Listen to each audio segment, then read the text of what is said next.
আসসালামু আলাইকুম। শুরু করছি আমি পদ্মজা উপন্যাসের ৬৪তম পর্ব। সময় নিজের গতিতে ছুটতে ছুটতে মাঝরাত অবধি চলে এসেছে। সেই তখন থেকে আমির পাথরের মতো বসে আছে, কথাও বলছে না, যাচ্ছেও না। পদ্মজা হাজারটা প্রশ্ন করতে করতে ক্লান্ত হয়ে পড়েছে, তার গলা শুকিয়ে গেছে। আমির মাঝে শুধু একটা অনুরোধ রেখেছে পদ্মজার। পদ্মজা বলেছিল সে যে আমিরের কাছে আছে এটা যেন ফরিনাকে জানানো হয়, তিনি খুব অসুস্থ, চিন্তা করবেন। আমির পদ্মজার এই অনুরোধ রাখে। তবে ফরিনা এত অসুস্থ শুনেও তার মধ্যে কোনো প্রতিক্রিয়া হয়নি। ঘন্টা দুয়েক পূর্বে আচমকা মেয়েগুলোর কান্না আর্তনাদ বন্ধ হয়ে যায়। মেয়েগুলোকে কেন এভাবে মারা হচ্ছে তাও আন্দাজ করতে পারছে না পদ্মজা।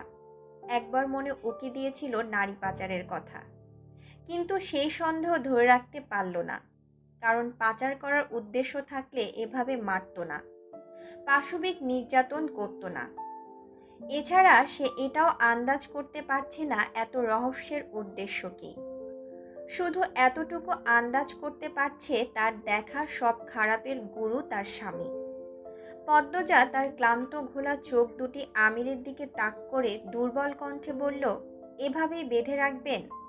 মেরে ফেলার পরিকল্পনা থাকলে মেরে ফেলুন না। পদ্মজা ভেবেছিল আমির বোধহয় উত্তর দেবে না, কিন্তু তাকে অবাক করে দিয়ে আমির বলল, তোমার কেন মনে হচ্ছে তোমাকে মেরে ফেলা হবে? কেন? কখনো কাউকে খুন করেননি, অভিজ্ঞতা নেই? তাচ্ছিল্যের সাথে বলল পদ্মজা। আমি শান্ত স্বরে বলল, অন্যরা আর তোমার মধ্যে পার্থক্য আছে। পদ্মজা অবাক হয়ে প্রশ্ন করল, মানে? অন্যদের খুন করেছেন? আমির জবাব দিল না। পদ্মজা উত্তেজিত হয়ে পড়ল, কাকে করেছেন? কয়জনকে করেছেন? আব্দুল ভাইকে কি আপনি মেরেছিলেন? আমির চেয়ারে হেলান দিয়ে চোখ বুজে বলল, না। তাহলে কাকে? এত কথা কেন বলছো? মেয়েগুলোকে ছেড়ে দিন। কি লাভ ওদের মেরে আটকে রেখে? আমির চেয়ার ছেড়ে উঠে দাঁড়ালো, ঘর থেকে চলে গেল। পদ্মজার বুকের ভেতর হাহাকার লেগে যায়। বুকের আগুনটাকে চেপে ধরে ভাবে তাকে স্বাভাবিক হতে হবে। মেয়েগুলোকে নিয়ে কি হচ্ছে, কেন হচ্ছে, কি কাজ চলছে এখানে সেটা জানতে হবে। তারপর তার স্বামীর সাথে বোঝাপড়া হবে। কথাগুলো ভেবে পদ্মজা দীর্ঘশ্বাস ছাড়ল। তখন একটা হুল্লোড় কানে আসে, অনেকগুলো মেয়ের আকুতি। আবার মারছে না, মারছে না। মেয়েগুলোর কণ্ঠ শুনে মনে হচ্ছে তারা বাম দিকে আছে, আর ১০-১২ জন একসাথে আছে। তবে কি এরা অন্য দল? এখানে আরও মেয়ে আছে? পদ্মজা কান খাড়া করে শোনার চেষ্টা করল। আমিরের কণ্ঠ ভেসে আসছে, সে মেয়েগুলোকে খাওয়ার জন্য বলছে।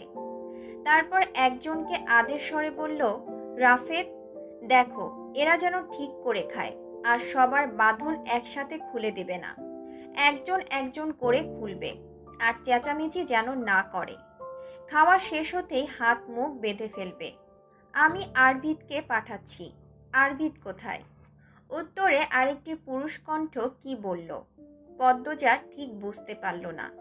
সেই পুরুষ কণ্ঠটি ছাপিয়ে একটি মেয়ের কণ্ঠ ভেসে আসে, ভাই আমারে ছাইরা দেন, আমার কয়দিন পর বিয়া, অনেক কষ্টে আমার বাপে আমার বিয়া ঠিক করছে। তারপর আর কোনো সারা শব্দ আসেনি। ঘৃণায় পদ্মজার চোখ বুজে আসে, চোখ ছাপিয়ে জল নামে। তার কিছুক্ষণ পর আমির আসলো। পদ্মজা কান্না থামিয়ে চোখ মুখ শক্ত করে অন্য দিকে চেয়ে রইল। আমির বলল, খাবার আসছে, খেয়ে নাও। খাবো না। পদ্মজার তীক্ষ্ণ বাক্যবাণ। বিষ দেইনি, লতিফার রান্না, খেতে পারবে। পদ্মজা চমকে তাকালো, আবার চোখ সরিয়ে নিল। লতিফা যে এই বাড়ির রহস্যের সাথে যুক্ত সেটা পদ্মজা আন্দাজ করতে পেরেছিল। এবার বুঝেছে লতিফার কাজ কি। আমির বলল, কি হলো? পদ্মজা বলল, আমার একটা উত্তর দিন। তোমার তো প্রশ্নের অভাব নেই। এখানে আরও মেয়ে আছে? আপনার কি নারী ব্যবসা আছে? শেষ প্রশ্নটা করার সময় পদ্মজার কণ্ঠ কাঁপে। আমির শার্টের বোতাম লাগাতে লাগাতে বলল, খাবে নাকি সেটা বলো। আপনি আমাকে হারাম টাকায় রানী করেছিলেন। টাকা টাকাই হয়, হারাম হালাল নেই। মুসলিম তো আপনি, তাই তো? আমাদের কোনো ধর্ম নেই। কী সব বলছেন? মাথা ঠিক আছে? উত্তেজিত হয়ে পড়ল পদ্মজা। এরকম ফ্যাচ ফ্যাচ করে কাদার স্বভাব তো তোমার ছিল না। মন আছে আপনার? পৃথিবীর বুকে এমন কোনো নারী আছে যে 6 বছর সংসার করার পর তার স্বামী নারী ব্যবসায়ী, খুনি, অত্যাচারী, নিকৃষ্ট জেনেও কষ্ট পাবে না, কাঁদবে না? এজন্যই তো জানাতে চাইনি। জানতে গেলে কেন? আপনি আপনার নষ্ট জীবনের সাথে আমাকে জড়ালেন কেন? নষ্ট জীবন চাদর দিয়ে ঢেকে রেখেছিলাম, তোমাকে তো ভালোটাই দেখিয়েছি। তুমি চাদর তুলতে গেলে কেন? এখন সব দোষ আমার, তাই না? আপনি খোলস কেন পড়লেন? শয়তান শয়তানের মতোই থাকতেন। নিজের জীবনকেও নরক বানালে সাথে আমারও। মেয়েগুলোকে মেরে কি শান্তি পান? কেন মারেন?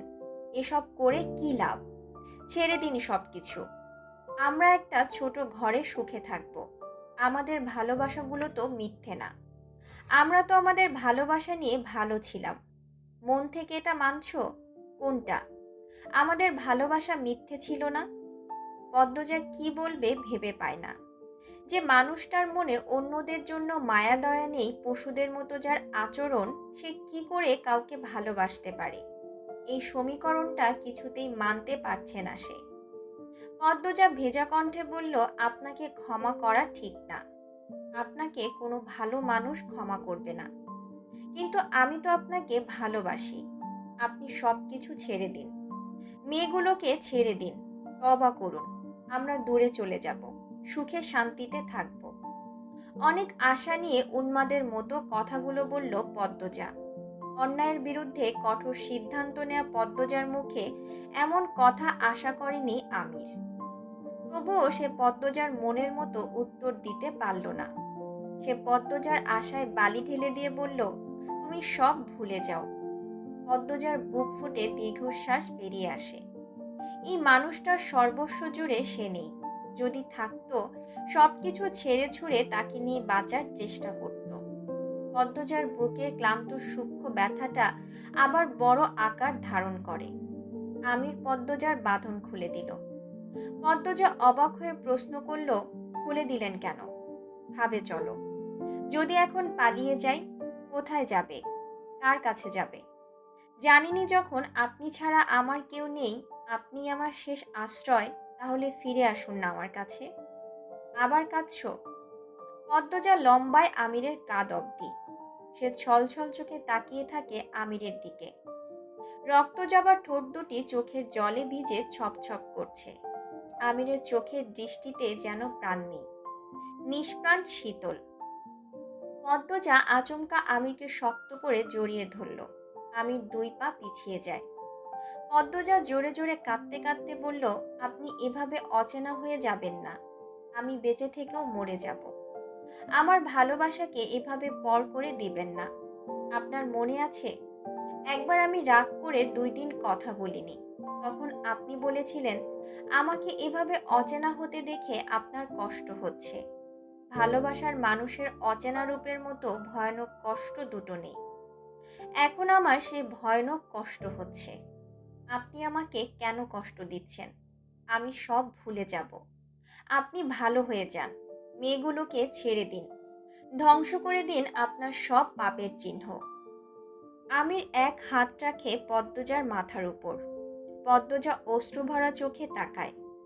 আমির পদ্মজার চোখের জল মুছে দিয়ে বলল, গালে ব্যথা পেয়েছো কি করে? এতক্ষণে দেখেছেন?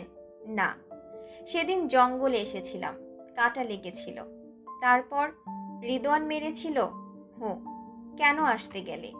সাধারণ দুনিয়ার বাইরেও মানুষের বানানো আরেক জগৎ থাকে। সেই জগতে পবিত্র মানুষদের ঢুকতে নেই। ভেঙে ফেলুন সব। নিজের হাতে যত্ন করে করা সাম্রাজ্য ভাঙা যায় না। পাপের সাম্রাজ্য ধরে রেখে কেন পাপ বাড়াবেন? আমাদের ভালোবাসাকে কেন বলি দিবেন? আমার রক্ত ভালো না। কেউ আমাকে পশু বললে আমার আনন্দ হয়। তাহলে আপনি ছাড়বেন না কিছু? না। পদ্মজা নিরাশ হয়ে বসে পড়ে চেয়ারে। আমির বলল, খাবে নাকি খাবে না? আমি এখানে খেতে আসিনি। তাহলে না খেয়েই থাকো। পদ্মজা চুপ থাকে, নিজের মস্তিষ্ককে শান্ত করার চেষ্টা করে। খেয়ে দিয়ে সুস্থ থাকতে হবে, মেয়েগুলোকে বাঁচানোর চেষ্টা করতে হবে। এখন নিজেকে এভাবে ভেঙে যেতে দেওয়া যাবে না। সে লম্বা করে বার কয়েকবার নিঃশ্বাস নিল, তারপর বলল, খাবো। আমির বের হয়ে যায় সেদিন রাতে আর ফিরে আসেনি। মেয়েদের মতো সিল্কি লম্বা চুলের লোকটি খাবার নিয়ে আসে। তার নাম রাফেদ। পদ্মজা যতক্ষণ খায় দাঁড়িয়ে থাকে। পদ্মজার খাওয়া শেষ হতেই রাফেদ পদ্মজাকে বাঁধতে চাইল। তখন পদ্মজা প্রশ্ন করল, উনি কোথায়? আপনি কেন বাঁধছেন? বাইরে গিয়েছেন। আমাকে বলেছেন আপনার খাওয়া শেষ হলে বেঁধে রাখতে। কি করতে গিয়েছে? এত সব বলতে পারবো না, স্যার অনেক রাগী। স্যারকে রাগাবেন না, যা বলবে মেনে নেবেন। আপনার স্যার তো আমাকে ভয় পায়। আমার কথায় সারাক্ষণ এই ঘরে ছিল, ভয়ে কেঁপেছিল। বিশ্বাস করুন। রাফেদ হাসল। এই হাসিকেই বোধহয় বলে শয়তানের মতো হাসা। মজা করছেন? আচ্ছা, ওই সাদা খরগোশটা কোথায়? খরগোশ? ওই যে সাদা দেখতে, আরডিত বা এরকম কোনো নাম। তা জেনে আপনি কি করবেন? রাফেদ এগিয়ে আসে বাধার জন্য। পদ্মজা আর চোখে কিছু একটা খোঁজে, কিন্তু রাফেদকে আক্রমণ করার মতো কিছু পেল না। ঘরে কিছু বলতে দুটো চেয়ারই আছে। চেয়ারগুলো কি খুব ভারী? একবার চেষ্টা করে দেখা উচিত। পদ্মজা 2 পা পিছিয়ে যেয়ে বলল, আপনাদের বাড়িটা অনেক সুন্দর। পাতালে বাড়ি আমি কখনো দেখিনি। একটু ঘুরে দেখি। আমার উনি বানিয়েছেন, তাই না? এটা স্যারের বানানো না। তাহলে কার? রাফেদ পদ্মজার ন্যাকামি বুঝে যায়। সে তেড়ে আসে। পরপুরুষের সাথে ধস্তাধস্তিতে পদ্মজার মন সায় দিচ্ছে না। এখান থেকে পালালেও বাইরে আরেক শয়তান আছে। পালিয়েও লাভ নেই, তার চেয়ে এখানে থেকেই পরিস্থিতি বোঝা উচিত। পদ্মজা দ্রুত চেয়ারে বসে পড়ে বলল, ধস্তাধস্তি করবেন না। আমি বসে পড়েছি, আপনি বাঁধুন। রাফেদ পদ্মজাকে চেয়ারের সাথে শক্ত করে বেঁধে চলে যায়। পদ্মজা চোখ ঘুরিয়ে চারপাশ দেখে। ঘরের ছাদ অনেক উঁচুতে।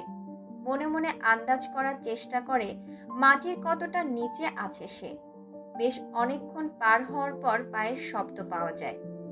পদ্মজা দরজার দিকে তাকিয়ে থাকে।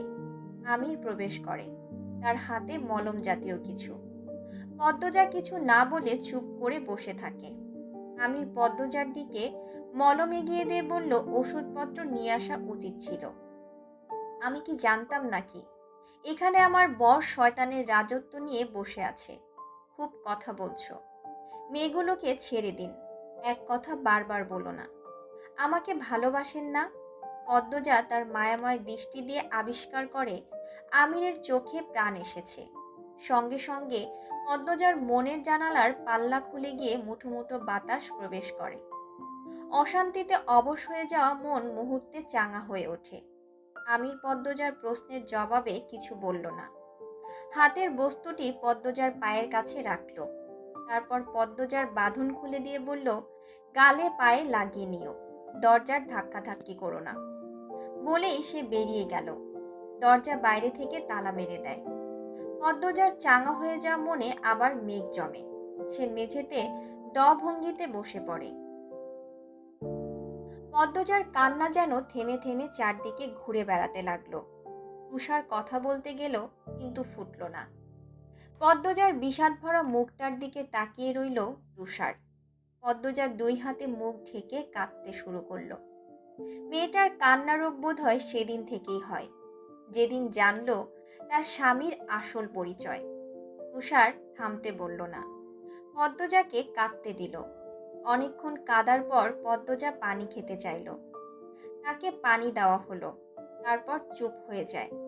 নেমে আসে 3 পতন নীরবতা।